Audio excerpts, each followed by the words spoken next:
iniciar a gravação. Esta sessão, esta palestra, será eventualmente gravada e posteriormente disponibilizada a todos. Né?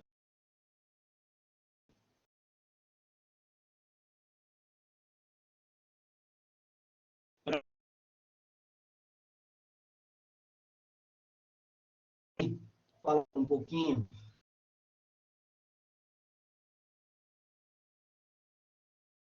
Anos no Código de Defesa do Consumidor, né, o CDC. Por que isso? Porque, lendo a lei em específico, nós verificamos que a lei ela entrou em vigor, porém, contudo, ainda não foi criado um agente regulador. Ou seja, se nós pegarmos o artigo 65 desta lei, nós vamos ver que ela relaciona o seguinte: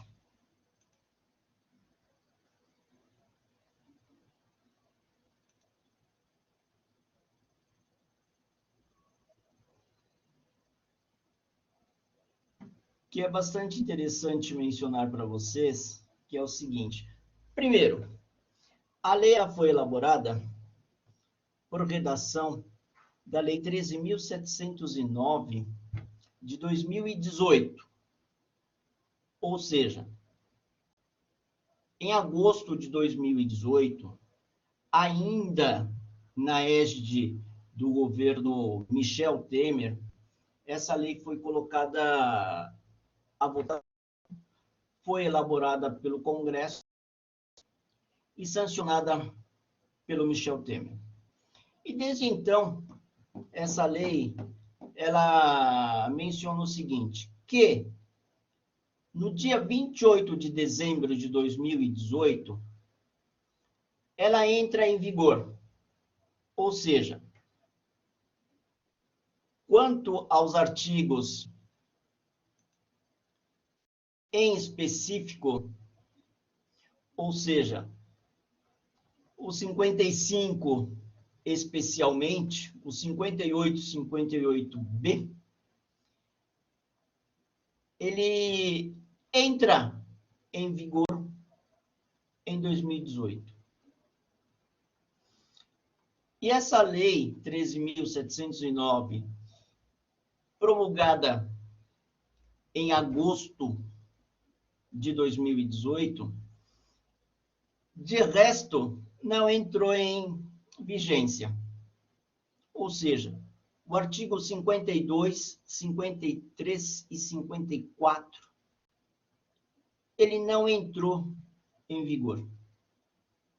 E olha o quão interessante é que a própria lei que promulgou, ou o decreto que promulgou essa lei, a 13.709 de 2018, ela já mencionava que esses outros artigos entrariam em vigência 24 meses depois. Esses artigos 52, 53 e 54, ele institui, na realidade, a criação de um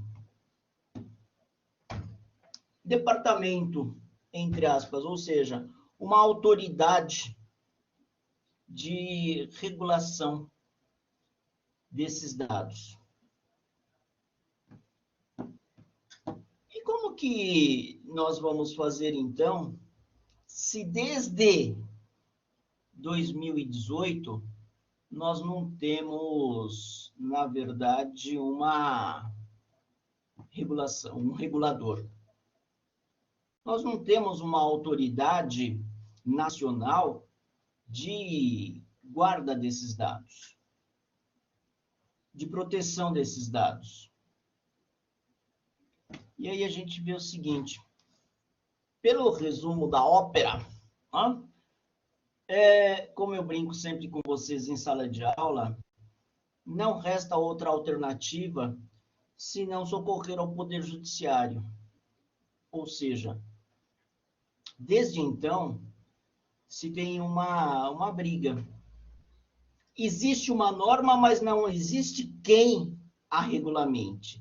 Existe uma norma, mas não existe uma autoridade que regulamente o que, como, onde, quais agentes serão afetados, quais pessoas serão afetadas. É por isso que eu resolvi, na realidade, fazer esta palestra para vocês, colocando o seguinte: nós estamos aí sofrendo algumas intempéries, né, no meio de comunicação. Esse nosso meio de comunicação, ele nos remonta ou remete a uma simples conclusão. Qual? Que nós não temos uma legislação específica internacional que regulamente especificamente a proteção de dados. Isso nós estamos vendo aí constantemente com vazamento de dados, seja em âmbito nacional, como nós vimos aí um escândalo em meses passados, que eventualmente é o escândalo do vazamento de dados da telefonia. Por outro lado, a nível global, nós vimos aí alguns escândalos mundiais a nível de Facebook, onde que o Google ele foi condenado numa multa razoável para eventualmente resguardar os dados colocados no site, ou seja, guardados por eles. E nós temos uma preocupação interna muito grande. E hoje nós vivemos eventualmente com os nossos dados sem uma respectiva guarida. Por quê? Porque ainda não temos uma autoridade nacional que faça a regulação, aplique sanções e coloque especificamente quais as regras devem ser cumpridas. Mas, Shima, não existe eventualmente a norma que já está em vigência? Existe. Mas como que nós vamos punir alguém? Se não existe autoridade para constatar e falar, olha, esta atividade ou este ato considera o atentado à lei. Isso é perigoso. Ou seja, para que a lei? E, particularmente, tecendo aula para o primeiro semestre, não? Nós chegamos a ler, né, os ensinamentos de Clóvis Bevilacqua, onde ele fala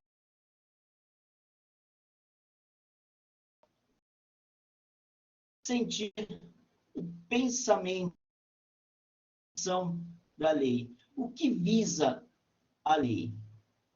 E quais são as bases legais para o tratamento desses dados que ficam armazenados em todos os lugares?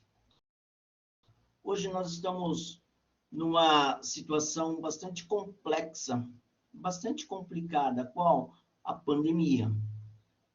E diante dessa pandemia, nós tivemos que fazer aí algumas restrições comerciais. Nós não tivemos como segurar a pandemia. E nós estamos sofrendo alguns problemas comerciais. Há 10 anos atrás, eu tive uma preocupação muito grande e expressei essa preocupação com alguns alunos. Qual? O e-commerce.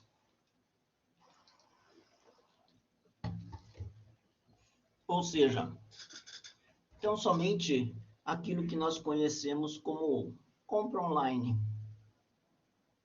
Como que nós vamos responsabilizar alguém se eventualmente a base de dados ou o site criado por determinada pessoa, ele tem a territorialidade estrangeira?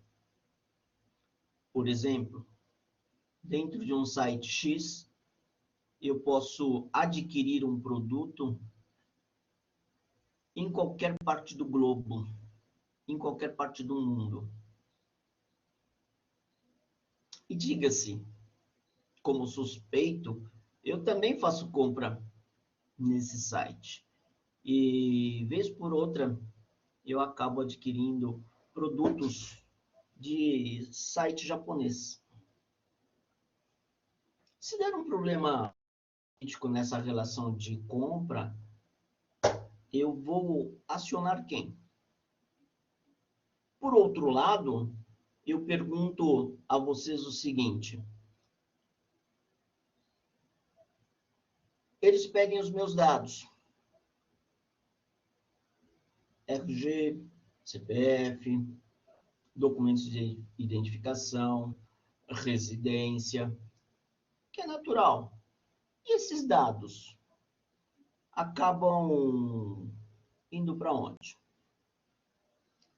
Não só isso, um pouco mais além dessa seara de pensamento comercial físico, nós estamos com um problema gigantesco. Qual?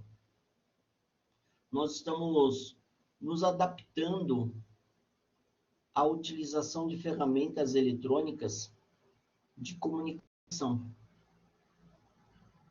E hoje, por exemplo, ao nos interessar por determinado produto, nós estamos, na verdade, colocando a nível internacional a nossa intenção. E não é de surpresa para ninguém que vocês mesmos, ao acessar o Google, por exemplo, e colocar uma intenção de compra, qualquer que seja, desligando o micro e voltando no Google novamente, vocês vão receber ofertas dos produtos que vocês estavam pesquisando. Nada mais do que essas proteções de dados, ou seja, na verdade, a rede mundial, ela já está sabendo o que você faz, quando você faz, por que você faz, e assim por diante. Então, nós precisamos ter uma lei para estabelecer as bases legais para o tratamento desses dados. E esses dados, eles podem ser vendidos? Eles podem ser públicos? Vejam, a própria lei, ela já define que nós, da área acadêmica, científica, por exemplo, nós disponibilizamos os nossos dados numa plataforma pública. E quando, eventualmente, eu coloco na plataforma pública, todos estão acessíveis aos meus dados. Vocês todos conseguem acessar os meus dados e de todos os professores, e de todos os doutores, e de todos os mestres, e de todos os cientistas registrado na plataforma do CNPq, chamado Curriculum Lattes. E hoje as nossas informações, elas são direcionadas ao público em geral. Só que essas informações que nós colocamos da nossa vida acadêmica, ela é pública. E, eventualmente, veja o quão interessante é que aqueles que passaram por orientação de TCC comigo, bem como aqueles que eventualmente participaram, ou eu participei de bancas acadêmicas, eu também registro a participação no meu currículo Lattes. Algum tempinho eu não atualizo. Atualizei esses dias o currículo Lattes com alguns dados, porém, contudo, eu preciso fazer uma gama de alterações nesse meu currículo Lattes. E hoje conto com aproximadamente 380 bancas realizadas dos alunos de graduação. Eu conto com mais ou menos 100 bancas não, orientações de TCC dos alunos. E esses alunos também são identificados academicamente no meu currículo Lattes. E todos os professores são obrigados a colocar o currículo Lattes na base do CNPq para que toda a comunidade científica tenha acesso ao currículo daquele profissional. Isso eu li e aceitei. E é aquilo que nós colocamos no final daquele contrato, li e aceito. E mais ainda, o CNPq ele pede autorização. Posso publicar ou não? Se não publicar, não tem atualização. Eles me compelem obrigatoriamente a atualizar, autorizar a publicação e também a autorização em versão em língua estrangeira, no inglês. Ou seja, nós estamos, na realidade, disponibilizando os dados acadêmicos profissionais para a comunidade científica. Isso não tem jeito. Isso nós temos que aceitar o sistema. Por quê? Porque não tem como coibir. A não ser que você não queira disponibilizar determinados assuntos no seu currículo Lattes. No mais, e eventualmente fica registrado publicamente todos os certificados, não que eu brinco com vocês em sala de aula, toda a minha capivara fica disponibilizada publicamente para todos. E a lei, ela não estabelece bases legais para o tratamento desses dados. Ou seja, é onde que a gente vê alguns outros links particulares que não o CNPq, eles acabam adotando ou utilizando esses dados públicos, criando dados nos bancos deles. É o caso, por exemplo, do LinkedIn. Eu recebi outro dia uma mensagem do LinkedIn colocando o meu currículo publicamente. E eles sabem que eu sou docente na Unixul.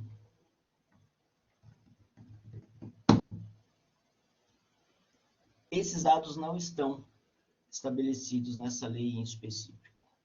Ou seja, já menciona que esse currículo Lattes, essas informações, esses dados, são públicos. Portanto, dados acadêmicos é acessível para toda a comunidade que queira acessar o CNPq. Acessem o CNPq, acessem o currículo Lattes, vocês vão conseguir enxergar o desenvolvimento acadêmico do professor. Tá? Pessoal, vocês estão colocando bastante esse link, né? Por gentileza, acessem esse link, preencham o formulário para que o professor Wellington convalide a presença e emita um certificado de presença para vocês, ok? Seguindo, são só 23 slides hoje.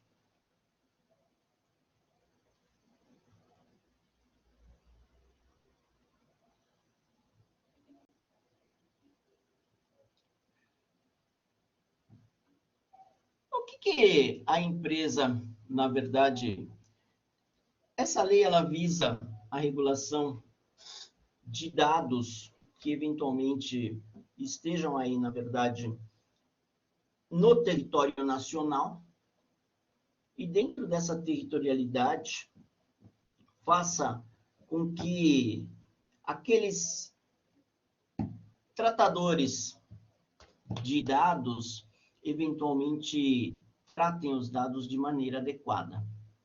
E o que eles precisam fazer, na verdade? Uma empresa deve mapear todos os dados que são tratados, ou seja, precisa verificar todo tipo de dado que é tratado pela empresa. Até onde que ela chega? Quais os dados em específico? Por quê? Porque isso afeta todas as áreas das empresas, independentemente do objeto da empresa. E veja, todas as empresas estão, na verdade, perdidas, entre aspas. Por quê? Porque nós não temos ainda uma autoridade que regulamente, especificamente, a aplicação dessa norma. Por que isso? Porque nós temos várias configurações de agentes e de dados. Então, são dados que, na verdade, exigem alguns tratamentos diferentes. Por exemplo, se eu coloco um dado específico de pessoas, eu posso ter, na verdade, uma informação relacionada à pessoa. A pessoa natural, identificada ou identificável como pessoa. Vejam a coincidência específica aonde que eu brinco sempre com vocês em aula, falando sobre a importância do artigo 5º da Constituição Federal.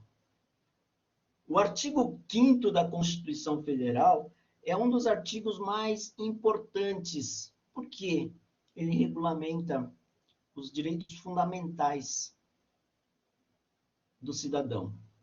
E, coincidentemente, o artigo 5º da lei da LGPD, da Lei de Proteção de Dados, ela traz que ela considera como dado pessoal a informação relacionada à pessoa natural. Importantíssimo esse artigo 5º, coincidentemente. O dado pessoal, ele pode ter uma característica sensível, ou seja, um dado pessoal sobre a origem racial ou étnica, a convicção religiosa, a opinião política, a filiação a um sindicato ou não, ou a organização de caráter religioso, filosófico ou político, um dado referente à saúde ou à vida sexual, um dado genético da pessoa ou biométrico quando vinculado a uma pessoa natural. Veja a extensão e o perigo que é o dado da pessoa. E a importância do artigo 5º, coincidentemente.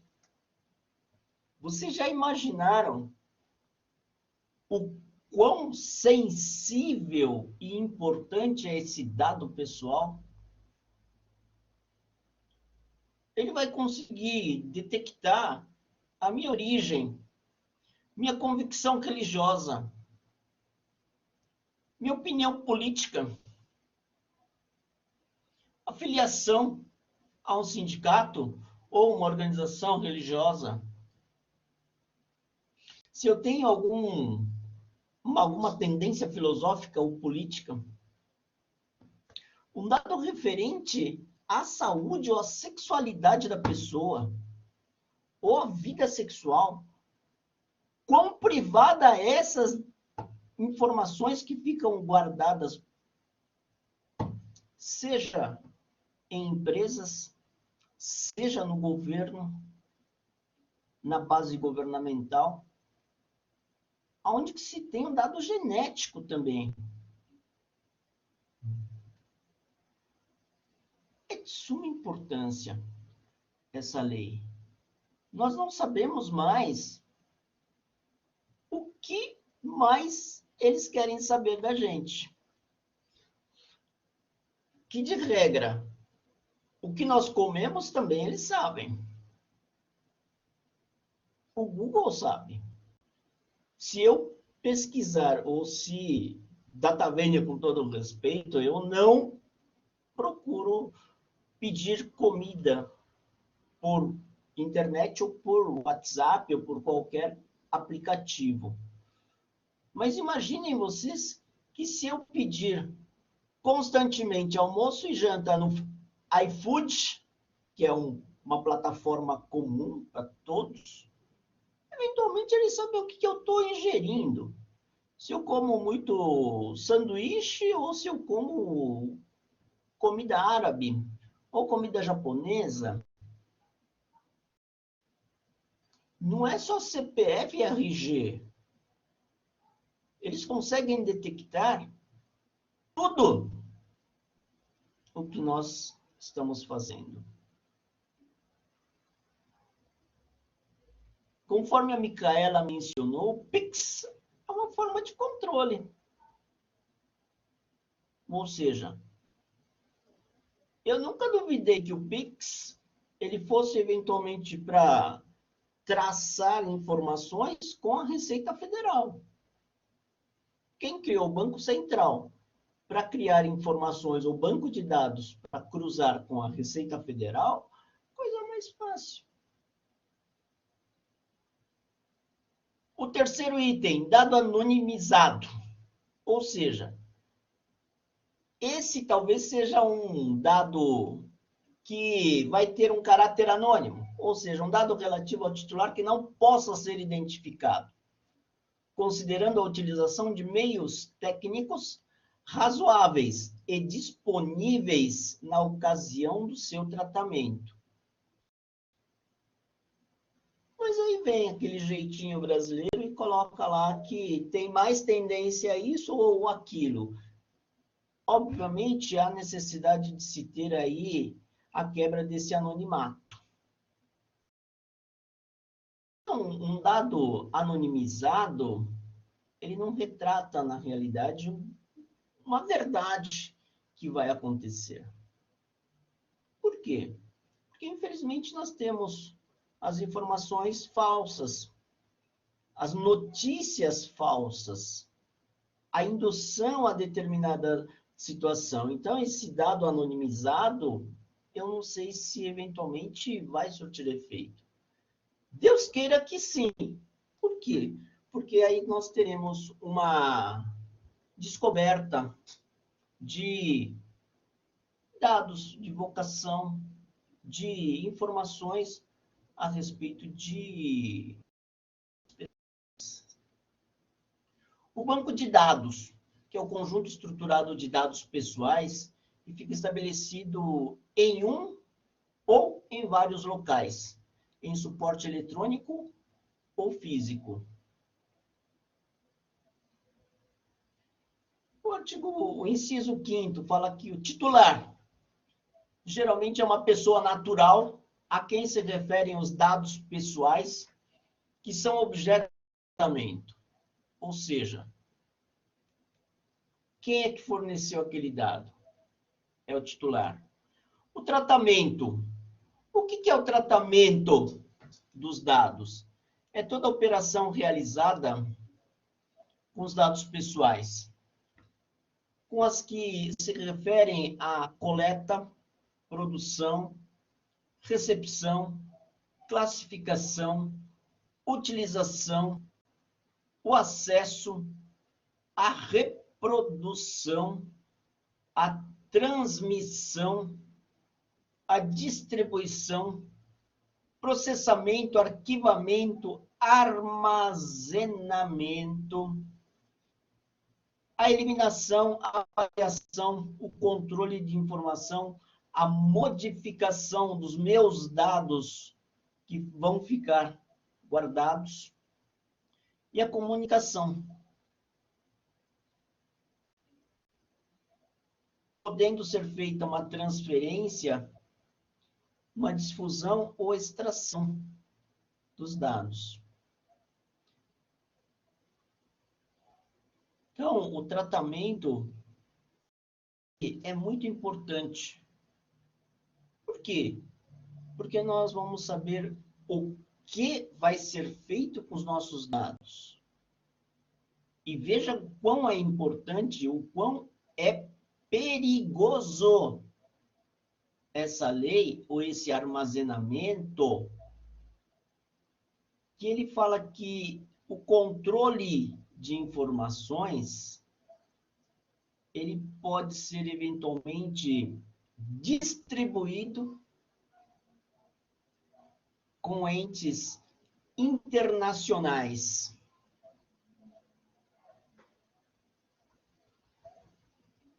Veja o quão é perigoso o fornecimento de dados e, eventualmente, expor a nossa vida para todas as pessoas.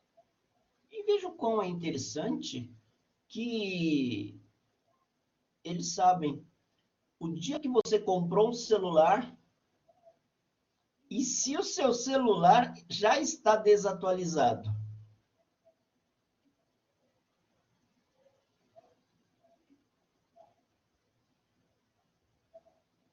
Perigosíssimo. Perigosíssimo. O tratamento, como a Daisy falou, ela pode ser aplicada em relações difusas, em direitos difusos. É direito difuso em específico? Olha, professor, na graduação nós temos aí o direito privado, que é uma relação entre nós, entre duas pessoas, que é o direito civil, e o direito público, que tem aí um interesse público. O interesse difuso, na verdade, o direito difuso, ele não tem especificamente um titular para a sua... Quando nós falamos em direito público, por exemplo, no direito penal, as ações, quando pública e incondicionada, é função e obrigação do Estado, eventualmente, manter o equilíbrio. Ou seja, é função do promotor de justiça denunciar, abrir aquela denúncia criminis que inicia o processo criminal. Já no processo difuso, ele não interessa só ao Estado. Ele interessa a todos. Ele interessa a qualquer um da população. qualquer um pode propor a ação, seja privada, particular, seja como uma ação popular, que tem aí efeito erga omnes para toda a população. E é por isso que nós estamos vendo algumas discussões no STF falando sobre a inconstitucionalidade dessas normas, ou dessa norma em específico. É muito importante nós sabermos o que vai ser feito com os nossos dados. Por mais banal que seja, por mais que nós chegamos e falamos, olha, eu vou comprar um móvel numa loja tal, e lá ele pede todos os dados possíveis e imaginários para você. CPF, RG, comprovante de residência. E se você não tiver um comprovante de residência no seu nome, você precisa levar deveras uma declaração do proprietário do imóvel ou levar os dados do seu contrato de locação. Eles vão ficar sabendo quanto tempo você vai morar lá pelo contrato de locação. Ele vai saber quanto que você paga de aluguel, quem é o seu fiador e, eventualmente, eles vão pedir o seu lerite. Rendimentos. Ou seja, eles vão saber muito da sua vida. E pior, se você chegar numa casa de móveis e comprar um berço para um bebê que vai chegar, ou dois, né, se a cegonha for generosa, a cegonha trouxe lá gêmeos, você já está com os dados no banco de dados da loja, falando que você tem a cegonha chegando com 2 bebezinhos. Olha o quão é perigoso um negócio desse. E como que eles vão armazenar? Esse é o tratamento. A anonimização, como eu brinquei com vocês, mencionei para vocês, é a utilização de meios técnicos razoáveis e disponíveis no momento do tratamento, por meio dos quais um dado perde a possibilidade de associação direta ou indireta a um indivíduo, sem identificar especificamente a raça, a cor, a opção sexual, etc, etc, etc. Mas esse anonimato, ele pode trazer uma fraude ou ser maquiado de uma fraude especificamente na pesquisa ou nos dados coletados, que eventualmente fica muito aquém do nosso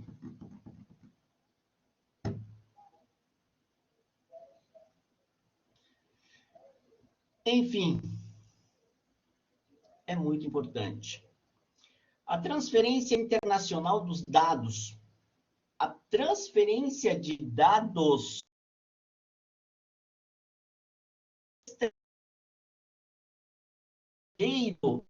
nacional do qual o país seja membro. Olha o quão perigoso isto é. Por quê? Porque nós somos membros, eventualmente, de países, de organizações internacionais. A Organização Mundial das Nações Unidas. Nós somos, eventualmente, associados aos BRICS, aos países emergentes do globo. E os países emergentes do globo tem três países que são extremamente vulneráveis. Tá vendo, com todo o respeito, Rússia, China, Índia, são eventualmente países que estão de olho no mercado brasileiro. Então, a transferência de dados para esses países são deveras preocupante. Preocupante. Ele, na realidade, hoje, o Google, ele sabe a hora que você para de mexer no celular. E a partir do momento que você para de mexer no celular, subentende-se que você está dormindo. Então, ele sabe aproximadamente que você repousa. A hora que você vai dormir. E é uma coisa viciante. Quando nós acordamos pela manhã, nós acessamos o celular. Por mais banal que seja, zap zap, aperta o verdinho, só para saber se veio alguma mensagem ou não, quiçá importante ou não.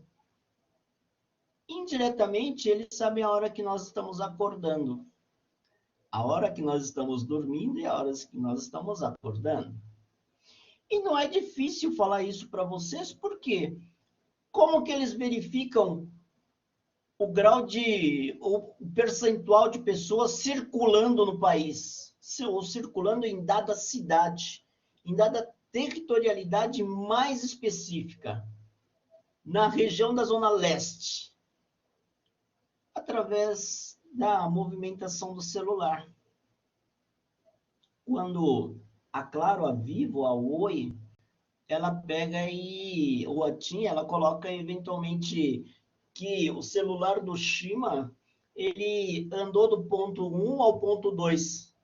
Ele andou do ponto 2 ao ponto 20. Ou seja, ele está saindo além daquela estrutura social que ele tem. Olha, hoje o Shima foi passear em outra cidade. Eles estão sabendo. São os dados que eventualmente estão aí. E aí vem aquela enxurrada de propaganda para nós. A transferência internacional de dados me assusta muito. Vocês sabem que, apesar dessa cara nipônica que eu tenho, eu sou brasileiro nato, gosto do Brasil, tenho paixão por viver aqui. Tenho paixão pelo povo brasileiro, por vocês. E isso me deixa preocupado.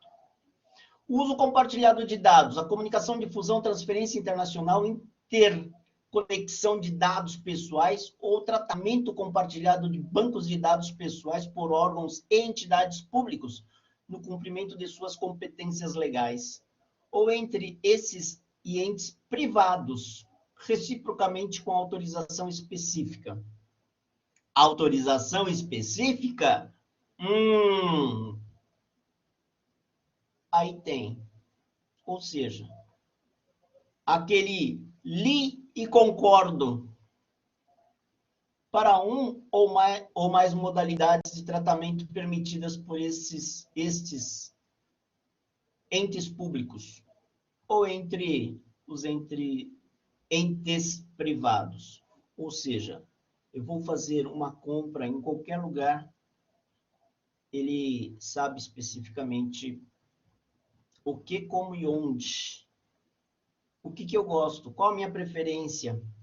E deveras até preferência de cor que eu tenho. Se eu gosto de um carro prata, cinza, preto, branco. Se eu gosto de um carro monovolume, de 3 volumes, ou seja, 3 volumes é aquele carro de passeio, tá? Que tem a parte do motor, a parte que é o cockpit, que é o habitáculo, e a parte do porta-malas, onde que existe um monovolume também. Eles sabem qual a minha opção. Isso é importante, isso é perigoso. Autoridade nacional é o órgão da administração pública responsável por zelar, implementar, fiscalizar o cumprimento desta lei em todo o território nacional. E vejam qual é interessante que este inciso, ele foi dado à redação pela Lei 13.853 de 2019, e não pela Lei 13.709 de 2018. Ou seja, essa Lei 13.709 de 2018, ela já teve emenda, costura, cola, como eu brinco com vocês, e ainda não entrou em vigência integralmente. Ela vai entrar em vigência, como eu demonstrei para vocês, no dia 1º de agosto de 2021. Por quê? Porque o nosso emérito presidente da República, ele alega não ter dinheiro para a constituição desta autoridade nacional. Enquanto isso, os nossos dados estão jogados aí. E quem regulamenta esses dados? Quem faz, eventualmente, esses dados serem cumpridos? Nós, através do CDC. Por que através do CDC? Porque o CDC, o Código de Defesa do Consumidor, ele também é uma lei difusa. Ele não tem um interesse específico, ou um interessado específico. Pode ser o Estado, assim como pode ser aquela pessoa particular identificável ou identificada especificamente naquela relação privada onde gerou um dano. Assustador, Lindomar? Não! Nós estamos no Big Brother. Big Brother normal. Da vida normal. Nós não temos essa autoridade nacional. E aí eu pergunto, como que nós não temos autoridade nacional de regulação desses dados para fazer esses tratamentos, da proteção desses dados, mas já existe a lei em vigor? Já existe a lei em vigor, como eu mostrei para vocês. Somente esse aspecto de criação da autoridade trancado. De resto, já tem vigência. De que forma está aplicando? E as empresas, elas sabem o que elas serão cobradas daqui para frente? Não, porque não tem diretriz normativa.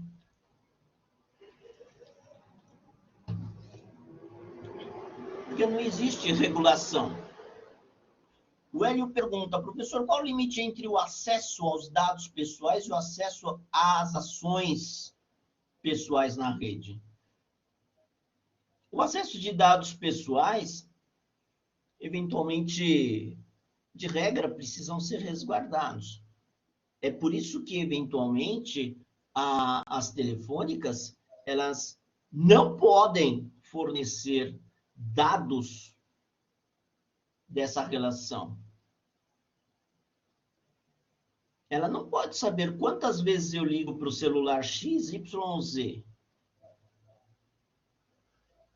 Ou seja, por requisição, talvez, de uma autoridade policial investigativa que está fazendo a investigação, poderá ter esses dados. Mas veja o quão é interessante a gente frisar bastante nesse aspecto. Por quê? Porque nós estamos vendo aí um cancelamento de uma condenação que está mexendo com a estrutura do país. Estão alegando lá em cima que os dados foram fraudulentos, que as informações não são factíveis de uma condenação.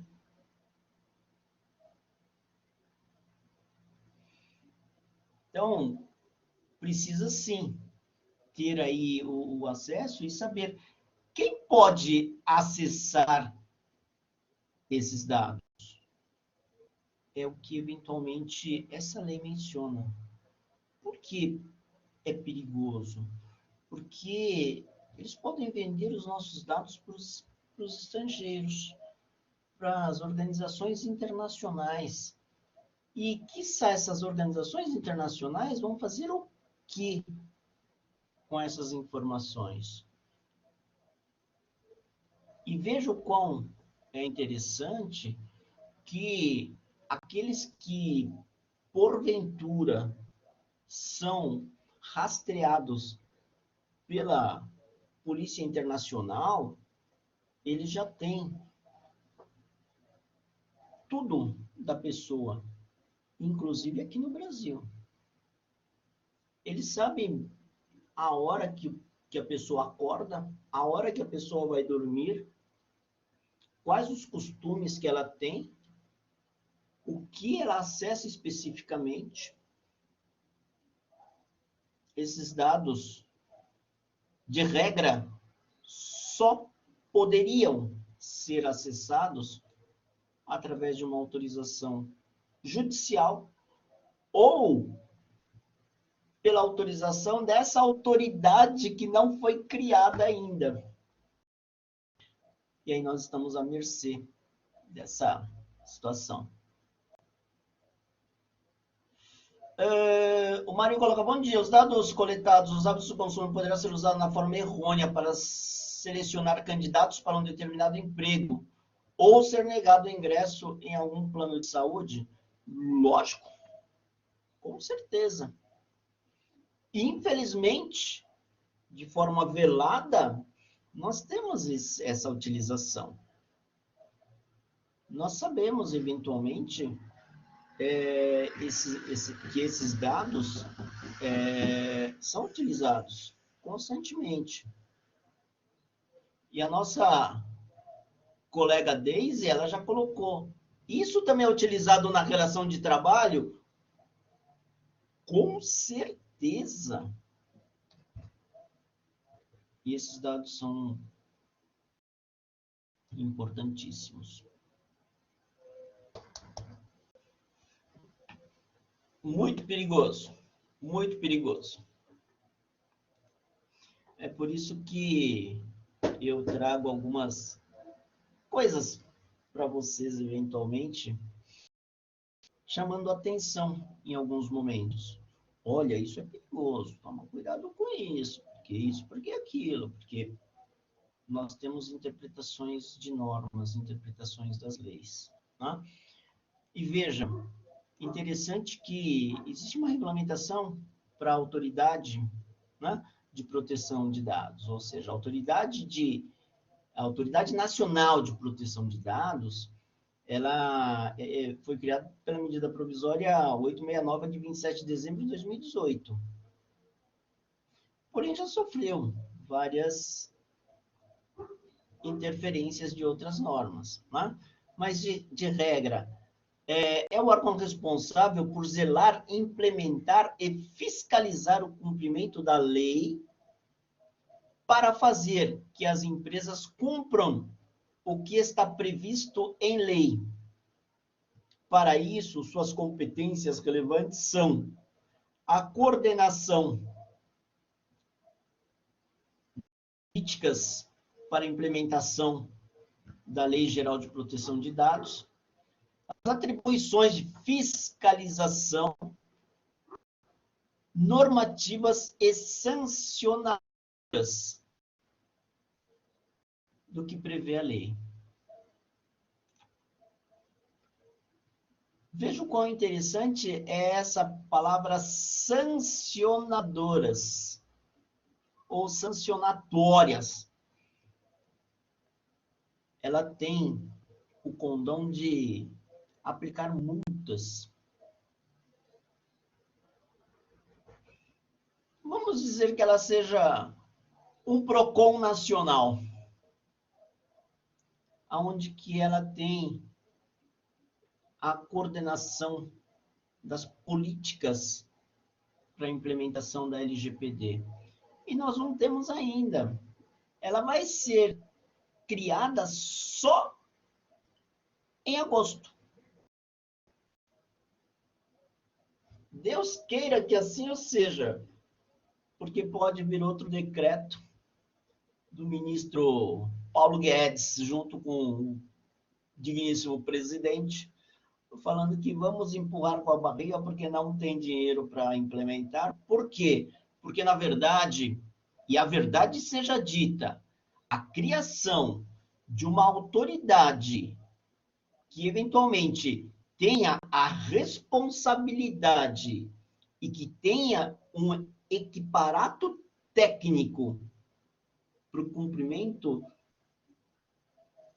dessa lei, tem que ter muitas pessoas técnicas capacitadas.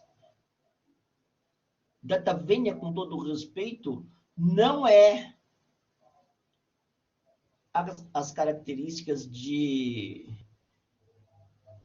ministro do Executivo, e sim técnicos. Técnicos de processamento de dados, técnicos da área jurídica, técnicos de análise, técnicos de estatística, técnicos de técnicos de técnicos de técnicos, e esses técnicos, eventualmente, são os melhores técnicos que nós temos. E esses técnicos terão que ser, na realidade, de ponta. A tecnologia que eles deverão ter em mãos também tem que ser para a cobertura do Oiapoque ao Chuí. E nós temos que pensar que o Brasil é um país continental. Que o Brasil, apesar de conter aí a terceira maior cidade do planeta, nós eventualmente temos o IDH, um dos piores do mundo. O Índice de Desenvolvimento Humanitário do Brasil é e é por isso que eu brinco com vocês constantemente que nós somos 10%. Esses 10% que tem que fazer a diferença, nós temos uma função social importantíssima na sociedade. O artigo 55 da lei, veja que a lei não é extensa. Ela tem 65 artigos tão somente. E desses 65 artigos, eles têm alguns que são de fundamental importância. O artigo 55 fala que compete à Autoridade Nacional de Proteção de Dados zelar pela proteção dos dados pessoais nos termos da legislação. Natural. Zelar pela observância dos segredos comerciais e industrial, observando a proteção de dados pessoais e do sigilo das informações, quando protegido por lei ou quando a quebra do sigilo violar os fundamentos do artigo 2º desta lei. Elaborar diretrizes para a Política Nacional de Proteção de Dados Pessoais e da Privacidade. E nesse segmento do inciso 2, zelar pela observância, volta-se a referência da nossa colega Daisy, falando que tem a relação trabalhista. Que quando eu sou contratado por qualquer empresa, eu prometo resguardar o segredo industrial daquela empresa. E eu não posso violar esse segredo. E esse é um dos segredos. Brincando com vocês até hoje, compliance. brincando com vocês até hoje, qual o segredo da Coca-Cola? Qual o segredo da Coca-Cola? Interessante isso, né? Então, tem a relação, sim, de relação de trabalho. Tá? Fiscalizar e aplicar sanções em caso de tratamento de dados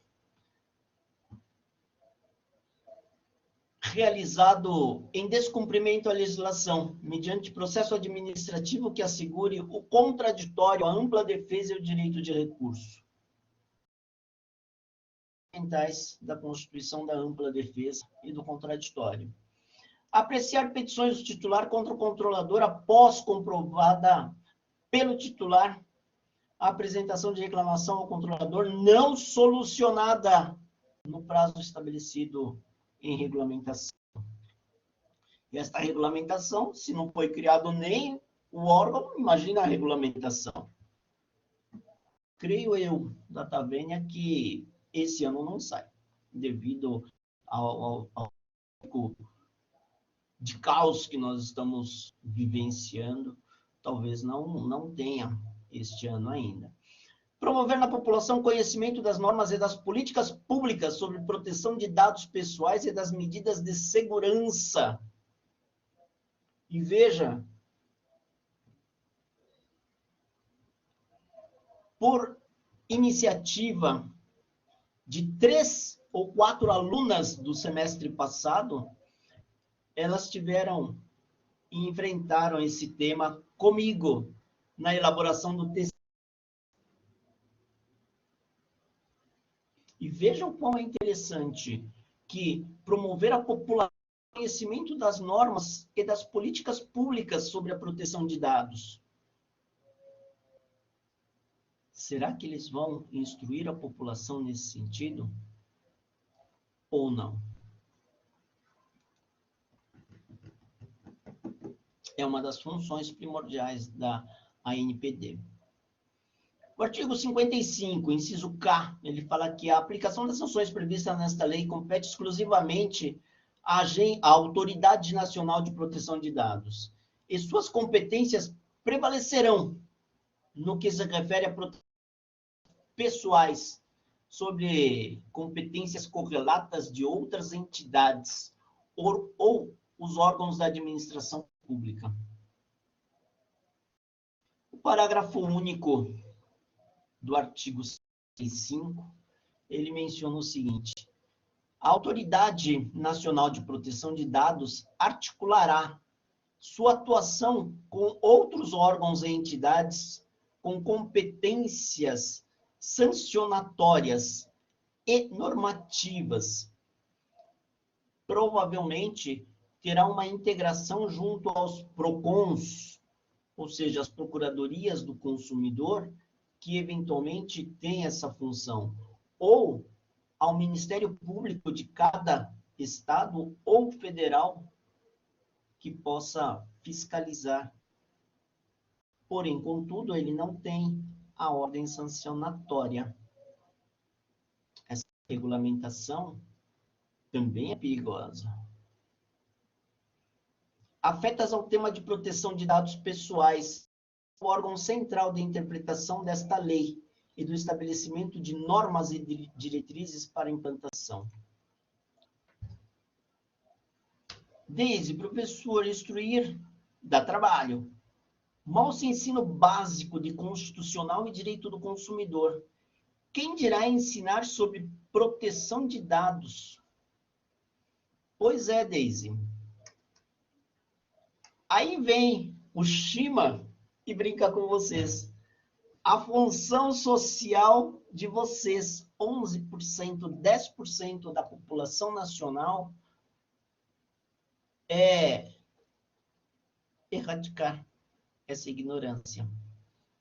É fazer com que essas informações cheguem a todos nesse sentido. Artigo 42 dessa lei, ela fala que sobre a obrigação de reparação dos danos, o controlador, ou seja, ou o operador que, em razão de exercício de atividade de tratamento de dados pessoais, causar a outrem dano patrimonial, moral, individual, coletivo ou coletivo em violação à legislação de proteção de dados, é obrigado a repará-lo. E o parágrafo 1º fala: a fim de assegurar a efetiva indenização ao titular dos dados, o operador responde solidariamente por danos causados pelo tratamento quando descumprir as obrigações da legislação de proteção de dados ou quando não tiver seguido as instruções lícitas do controlador. Hipótese em que o operador equipara-se ao controlador, salvo nos casos de exclusão do artigo 43. E fala que os controladores que estiverem diretamente envolvidos no tratamento do qual decorreram danos ao titular dos dados, respondem solidariamente, salvo nos casos de exclusão prevista no artigo 43, que nós vamos ver especificamente quais são as hipóteses de não incidência da responsabilidade.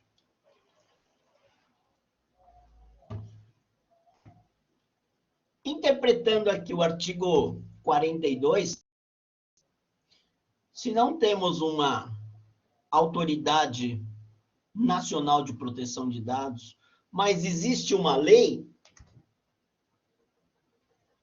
nós temos que fazer uso do artigo 5º da Constituição Federal e aplicar aquilo que nós sempre colocamos, ou seja, que os juízes, eles não podem se eximir do cumprimento da lei, da existência da lei. E é aqui, eventualmente, que se caracteriza a aplicação do Código de Defesa do Consumidor, em todos os seus aspectos. E nesses 30 anos de existência do Código de Defesa do Consumidor, nós temos, na verdade, a aplicação de todos os princípios e requisitos do Código de Defesa do Consumidor. A iniciar com o quê? Inversão do ônus da prova. Prove-me que não aconteceu para você se isentar. Prove-me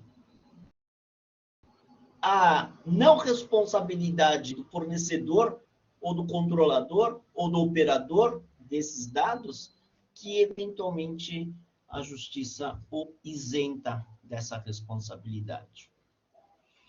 E é exatamente nesse aspecto que o Código de Defesa do Consumidor ele casa para fazer com que haja o cumprimento desta lei, independentemente de uma autoridade nacional de proteção de dados. Por quê? O princípio da inafastabilidade jurisdicional do Estado. O juiz, ele não pode colocar a mão na cabeça e falar: eu não sei julgar, mas não tem ninguém. Não pode, juiz. O senhor tem que julgar. E olha o quão interessante que eu brinco com vocês sempre, que o juiz do futuro, o juiz de amanhã, concursado, depois da graduação, vai ser a Lilian, vai ser a Deise, vai ser o Mário, vai ser o Ricardo, vai ser a Verônica, vai ser a Raíssa, vai ser o Fiel, vai ser todos vocês que podem prestar um concurso público.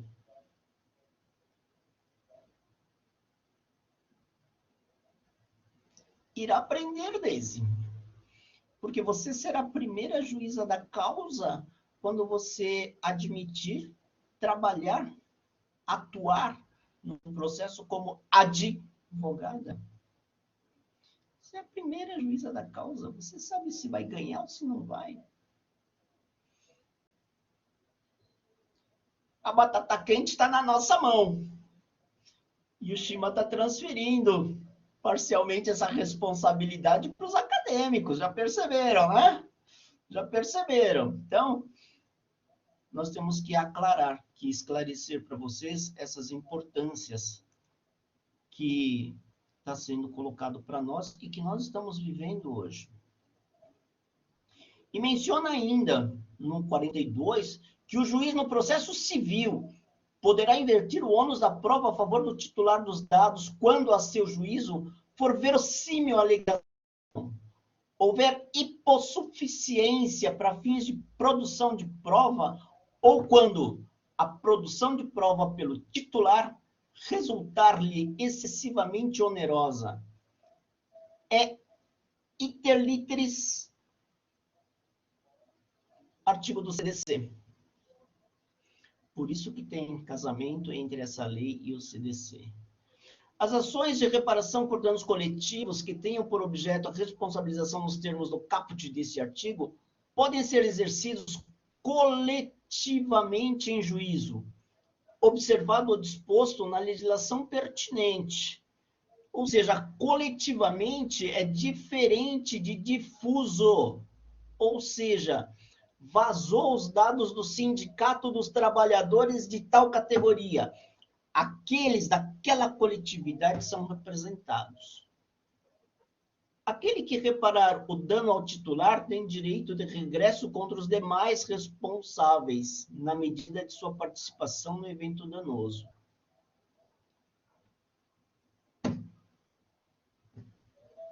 É eventualmente o que casa o Código de Defesa do Consumidor com essa situação.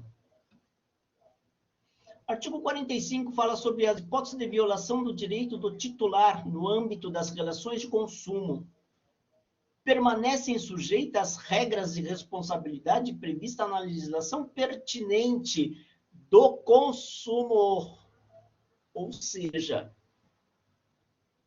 existe aí a integração entre a LGPD e o Código de Defesa do Consumidor, independente da criação da autoridade que regulamenta. Por quê? Porque será decidida pelo Poder Jurisdicional, pelo juiz. A judicialização de ações para defender a proteção de dados e a inviolabilidade de sigilo dos titulares, com a finalidade de garantir os direitos fundamentais, irão aumentar. Ou seja, é fundamental que nós saibamos que, independentemente de ter ou não uma ANPD, o juiz tem que suprir. E veja o quão é interessante que nós já estamos assistindo 5 ações diretas de inconstitucionalidade distribuída no Supremo Tribunal Federal, mas que reconheceu o direito constitucional da autodeterminação informativa. Por exemplo, suspendendo a eficácia da medida provisória número 954 de 2020, que queria se fazer um entrelaçamento de dados do IBGE. A ministra Rosa Weber, ela deferiu a medida cautelar e suspendeu a medida provisória. Por quê? Os dados das pessoas estariam muito aflorados. Nós já estamos discutindo a nível difuso essa inconstitucionalidade. E, deveras, podemos propor ação de reparação de danos individuais? Óbvio que podemos. O problema é provar. É provar. O juiz trabalha com provas. Portanto, a necessidade de convencer o magistrado de que houve a violação da LGPD e que os dados foram disponibilizados aleatoriamente. Isso é difícil. Isso é dificílimo e nos traz uma consequência monstruosa. Creio que vocês já devem ter recebido telefonemas de banco, de empresas financeiras, lhe ofertando financiamento, lhe ofertando crédito. Como que aquele banco tem os meus dados se eu nem tenho conta nesse banco? Como que, eventualmente, aquela empresa está me ofertando X coisa se eu, eventualmente... Ótimo, todo mundo sofre isso. Todo mundo tem isso. Agora, como provar o vazamento desses dados? Eu tenho uma suspeita, mas prova. É isso que nós não temos. O Código de Defesa do Consumidor me protege. Eu vou inverter o ônus da prova. Como, tecnicamente, nós vamos inverter esse ônus da prova?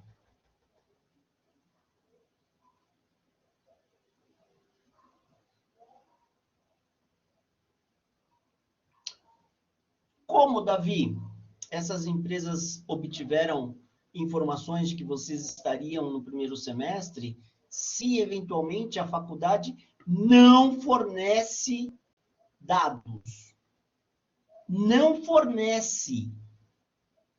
A faculdade, ela tem um departamento onde que ela, e agora mais ainda com o compliance, ele não autoriza qualquer divulgação de e-mails de alunos, seja do primeiro ao 10º. O professor está lá no CAPES, no Lattes, mas vocês não. E vocês são consumidores. Como que eles conseguem? Informações que talvez vocês alimentaram o sistema. Querendo ou não. Rede social. Só de mencionar isso, aquilo, ou só de vocês criarem o grupo do primeiro XYZ, já eventualmente eles conseguem captar. Olha que coisa absurda. Eles sabem tudo da nossa vida. Eu brinco com vocês falando que eu aprendo com a minha filha, né? Que tem 16, 17 anos de idade. Outro dia minha filha pegou e falou, pai, você não cola o bumbum no sofá. Hoje você vai colar e você vai assistir aquele problema da Netflix falando sobre o